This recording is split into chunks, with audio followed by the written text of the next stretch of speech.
नाज़िन मटियारी वेझो जवाबदार पंहिंजी नुंहुं ऐं ॿिनि नौजवाननि खे गोलियूं हणी क़त्ल करे छॾियो आहे। तफ़सील रहियो आहे बाबू ख़ासि खेड़ी।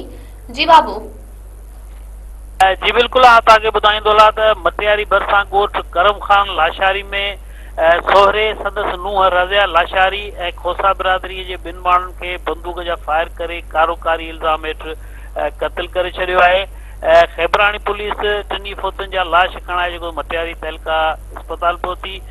खैबरानी पुलिस मूजिब राति देर सां ॻोठ करम ख़ान लाशारी में हयात लाशारी पंहिंजी नुंहुं जे कमरे में ॿिनि मर्दनि खे ॾिठो, जंहिं बैदि खेनि गोलियूं हणी क़त्ल करे छॾियो। ज़रियनि मूजिब त कारी इल्ज़ाम हेठि रज़िया ज़ाल मोहम्मद अली लाशारी ऐं खोसा बिरादरी जे ॿिनि ॼणनि ॻोठ बचियल उमरो जे रहवासियुनि नबी बख्श खोसो ऐं अकन खोसो खे क़त्ल कयो वियो आहे।